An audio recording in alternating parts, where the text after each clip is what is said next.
बार जरा बताना चाहती हूं, बड़ी खबर बता दूं, ईरान पर पलटवार की तैयारी इजराइल है और ईरान पर योजनाबद्ध हमले के 3 लक्ष्य हैं। इजराइल कह रहा है हमारे 3 टारगेट्स हैं।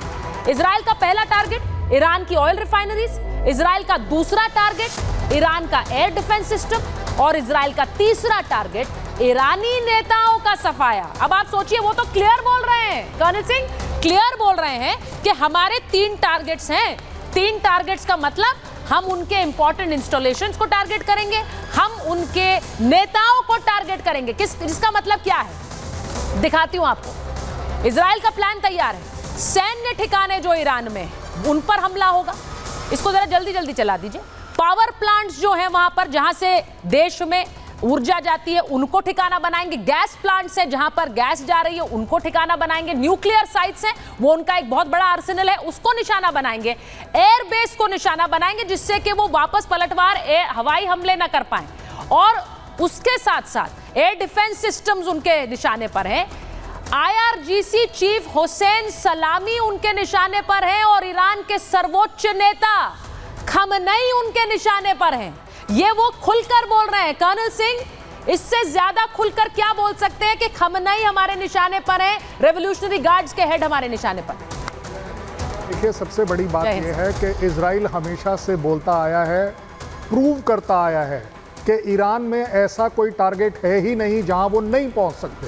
ये उनकी ऑफिशियल स्टेटमेंट है कि हमें सब जगह पता है, इंक्लूडिंग उनके जो न्यूक्लियर इंस्टॉलेशंस हैं उससे रिलेटेड 20,000 पेजेस की कलेक्शन इजराइल के पास है। उन्हें सब कुछ पता है। उनका कहने का मतलब ये है। मतलब अब आ गई बात कि वो टारगेटिंग किसको करेंगे। आई एम वेरी श्योर कि ये दुनिया को मालूम है कि जिसको उन्होंने टारगेट करना है वो डिक्लेयर नहीं किया जाएगा। आपको 5, 6, 7, 8 टारगेट, और ये सारे के सारे टारगेट वाइबल टारगेट होंगे। किसके ऊपर कब उन्हें मौका मिल पाता है वो अब एक अलग बात है। बट यस, आकलन के तौर पर अगर प्रायोरिटाइज किया जाए, इकोनॉमिक टारगेट जो रिफाइनरीज हैं वो ज़रूर उसमें ऊपर आती हैं। साथ ही साथ जो न्यूक्लियर वाले हैं उससे सबसे बड़ा इजराइल को फ़ायदा ये होता है कि ईरान कम से कम 20 साल पीछे चला जाएगा अगर किसी भी तरह की स्ट्राइक उसके न्यूक्लियर इंस्टॉलेशन पर होती है और वो डिस्ट्रॉय कर पाता है। उससे भी एक और बड़ी बात है जो रिवेंज की चल रही है। अगर टॉप लीडरशिप को एलिमिनेट करना ही इस समय, क्योंकि आपने देखा है कि ईरान ने भी एक लिस्ट जारी करी है जिसमें नेतन्याहू को भी उन्होंने सुपर टेररिस्ट के तौर पर नंबर 1 डिक्लेयर करा है कि यस हम उसको मारेंगे। मारने का मतलब क्या है? दैट मीन्स रेसिप्रोकेशन में आज की तारीख में IRGC का कोई भी जनरल सेफ नहीं है। खमैनी जो है इस समय कतर क्यों जा रहे हैं, क्या करने, क्यों, कौन सा ऐसा मुस्लिम ब्रदरहुड उनको दिख रहा है जो कतर में होगा जहां पर US के सबसे बड़े बेसिस हैं? आप सोचिए एक बात। दैट मीन्स कहीं ना कहीं उन्होंने ये भी कहा है ईरान ने कि पहले उन्होंने बोला था कि हम लेबनान में अपनी फौज भेजेंगे, आज वो बोलते हैं कि हम नहीं भेजेंगे। इसी तरह ऐसा कौन सा मुस्लिम ब्रदरहुड का कंट्री है जो उनके साथ खड़े होने को तैयार हो जाए कि ओके ईरान तुम बाद में अपना जहाज भेजना, सबसे पहला जहाज हमारा जाएगा इजराइल की तौर। कोई एक कंट्री बता दीजिए, ऐसी कोई कंट्री है ही नहीं मुस्लिम ब्रदरहुड में। मेरे से बड़ा मुस्लिम कौन? लेकिन जब आता है कंट्री के इंटरेस्ट की बात, अपने देश के इंटरेस्ट की बात, हर एक कंट्री अपने इंटरेस्ट देखता है, अपने इकोनॉमिक इंटरेस्ट देखता है। सबसे बड़ी बात, ईरान ने कितनी बड़ी धमकी दे दी अपने सो कॉल्ड ब्रदर्स को, मुस्लिम ब्रदर्स को, कि अगर किसी भी तरह की रिफाइनरी पर अगर ईरान में अटैक होता है तो ईरान सऊदी के रिफाइनरीज के ऊपर अटैक कर देगा। ये कौन सा ब्रदरहुड है? कौन सी ऐसी चीज़ है? अर्दगॉन ने पहले कहा था कि हमको एक ऑर्गेनाइजेशन बनानी चाहिए जो खड़ी हो जाएगी। कौन सी खड़ी हो गई? देखिए, इस समय जो गाड़ी चल रही है वो इस बात की है कि हमने स्ट्राइक कर दी है, हम इसके आगे और कुछ नहीं कर रहे हैं। दिस इज व्हाट ईरान का ऑफिशियल स्टैंड है। अब बस बारी है इजराइल की। पर सर, मैं एक इसमें सवाल पूछना चाह रही हूँ। ईरान का डायरेक्ट हमला, क्योंकि नसरल्ला को मार गिराया, क्योंकि उससे पहले हानिया को मार गिराया, हानिया के मारने पर ये डायरेक्ट हमला नहीं हुआ, नसरल्ला के मारे जाने पर ये डायरेक्ट हमला हुआ है। लेकिन ईरान ये जानता था, मेजर जनरल सोई भी हमारे साथ आ गए हैं। मेजर जनरल सोई, ये ईरान भी जानता था कि अगर डायरेक्ट हमला होगा तो डायरेक्ट रिटेलिएशन भी होगा और वो बहुत घातक हो सकता है। तो उसकी क्या तैयारी नहीं की होगी ईरान ने?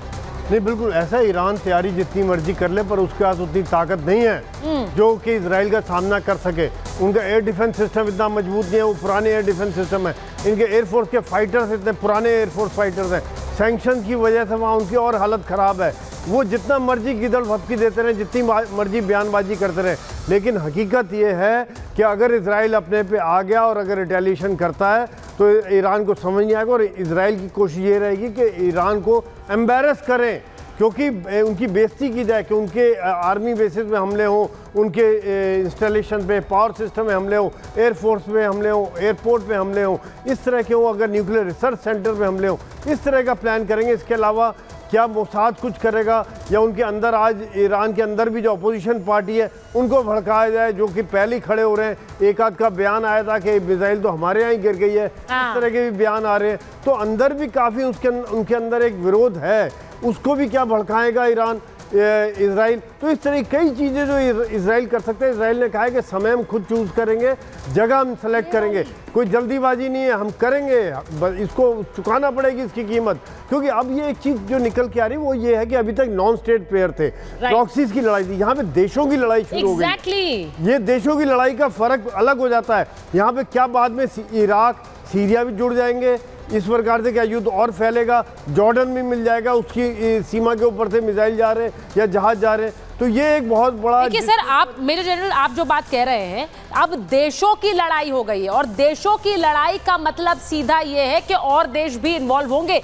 यहाँ ट्रंप ने थोड़ी देर पहले मैंने बयान दिखाया, ट्रंप ने कहा था हम होते तो इस एस्केलेशन को रोक लेते।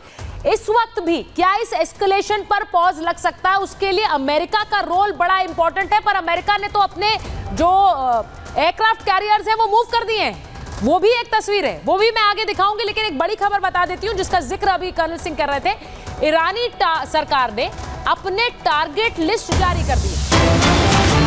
टारगेट लिस्ट यानी अगर एक तरफ नेतन्याहू कह रहे हैं और उनकी सरकार कह रही है हमारे 3 टारगेट्स हैं, तो इन्होंने भी कह दिया हमारे टॉप 11 है। इजरायली दुश्मनों की हिट लिस्ट हमने निकाली है। ये जो तस्वीर आप देख रहे हैं, लिस्ट में सबसे ऊपर नेतन्याहू है, फिर रक्षा मंत्री है, वहां के आर्मी चीफ का नाम उस हिट लिस्ट में शामिल है। 11 लोगों को हम खत्म करेंगे, खत्म, ये कह रहा है ईरान। अब आप सोच लीजिए, एक तरफ इजराइल ने हानिया को एलिमिनेट किया, नसरल्ला को एलिमिनेट किया, ईरान खुद डायरेक्ट वॉर में आ गया, और ईरान अब कह रहा है हम इन्हें एक एक करके एलिमिनेट करेंगे जो इस लिस्ट में हैं। अब मेरा सवाल जीडी बख्शी सर आपसे ये है, इज दिस पॉसिबल? जो नेतन्याहू का नाम सबसे ऊपर है, ईरान कह रहा है हम इन्हें एलिमिनेट करेंगे, इज दिस पॉसिबल? देखिए, ईरान की इंटेलिजेंस कैपेबिलिटी वो केवल जो इजराइल के आसपास के मुल्क हैं, रिंग ऑफ फायर, वहीं तक लिमिटेड है। इजराइल के अंदर कोई खास पेनिट्रेशन उनकी 0 के बराबर है। इसके बदले इजराइल की पेनिट्रेशन हिजबुल्लाह के अंदर, हमास के अंदर और सबसे ज़्यादा ईरान के अंदर उन्होंने डेमोन्स्ट्रेट कर दी है। हानिये को मारकर उनके जो ऑफिशियल गेस्ट हाउसेज हैं वहाँ पे, जो मेन IRGC का वेल प्रोटेक्टेड कॉम्प्लेक्स है, वहाँ तक अपनी रीच दिखा चुके हैं। और अब तो उन्होंने जो पेजर से स्ट्राइक करी, जो वॉकी टॉकी पे स्ट्राइक करी, इंटेलिजेंस सुपीरियॉरिटी ईरान की उनकी टेक्नोलॉजिकल सुपीरियॉरिटी से भी कहीं ज़्यादा है। और इसमें दोनों ह्यूमन और टेकेंट दोनों शामिल हैं।